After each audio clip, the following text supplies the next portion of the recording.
Welcome, Dan Lee, PTS Dan and Lee. How we doing? Hey, what up?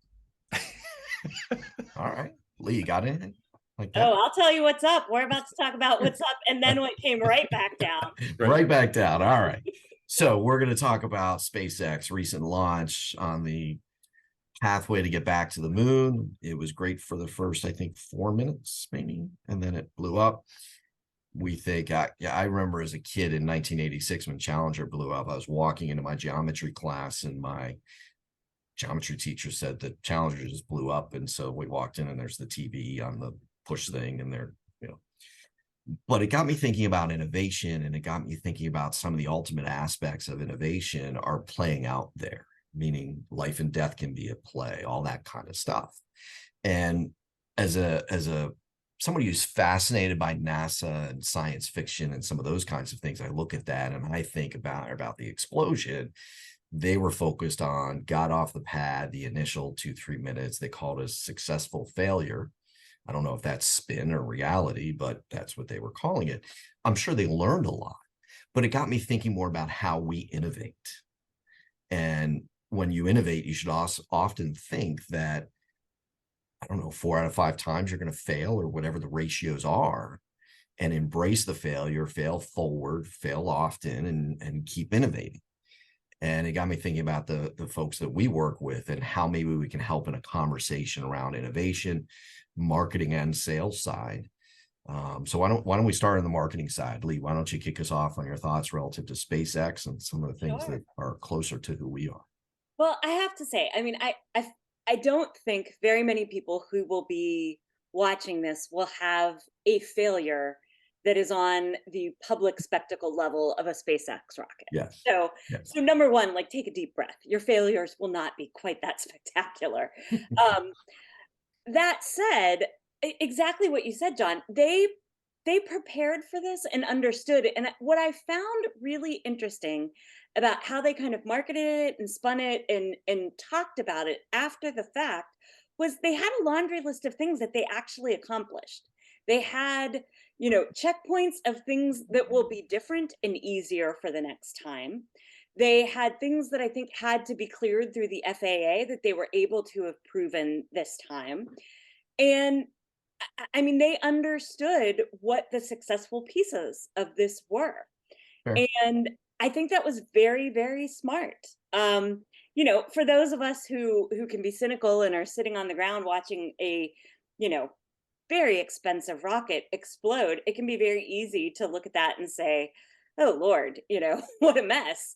Yep. But they had some very real points, and I'm not an Elon fan. I would be the first to kind of point at that and think, "Oh," but I think they were very smart about what they went about doing. They actually initiated essentially the explosion themselves. They knew Yep. that something wasn't going to function. Um, I have an acquaintance whose husband works for SpaceX. They took the rest of the day off and rented bars out and were partying. They were celebrating because they Wow. had accomplished things that they needed to accomplish. And Sure. so, I obviously SpaceX has launched many rockets. That this rocket will launch. This will be a success in the future.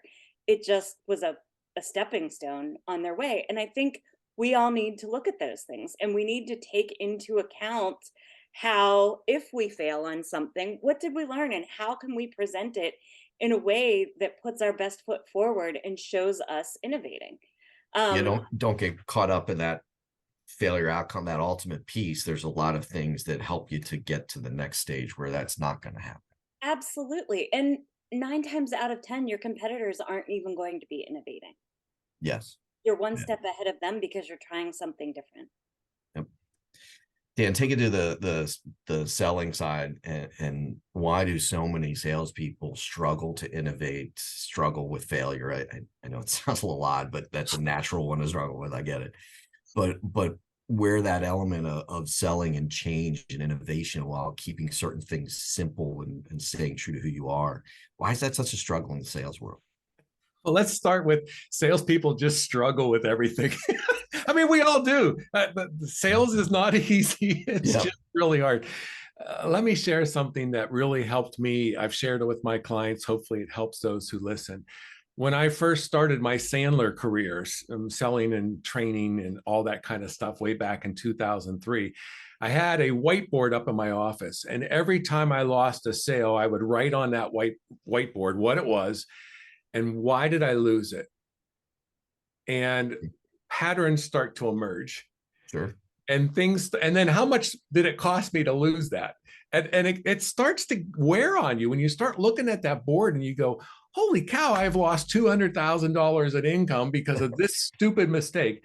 All right, time to make a change, time to innovate and do something different. And so that made it real for me. And so I think one of the answers to your question is, in sales, we don't typically track how much money we've lost because we've made mistakes in the sales process. And I think when you start to do that, that's when the change starts to occur. Yeah, and I think for a lot of people that self-assessment is difficult to do. The question is, are we really able to recognize when we're the problem, or do we frequently find others to put the problem on? And I think that plays out. I think specific in our space too is a lot of salespeople were taught, hey, go really hard for 10 or 15 years, and then you can coast on referrals. And that, generally speaking, doesn't play out for the vast majority of people. There's a quote I heard a long time ago: there are no bad prospects, only bad salespeople. All right, frankly, you want to add to that? I just really like that Dan's perspective. I think my perspective was, what are the positives of failure? And looking at how to learn from the positive things that came from failure. And Dan's perspective was looking at the negative things that came from failure and identifying patterns and making your changes based off of that. And I think that's a really like full circle thing. There's a lot you can learn from failing. Yeah. So what we learned today is Dan treats the glass half empty and you treat it half full. Always. Always. Not I true. don't think that's true about Dan, but We love you, Dan. All right, Thanks. everybody. See you tomorrow. bye-bye.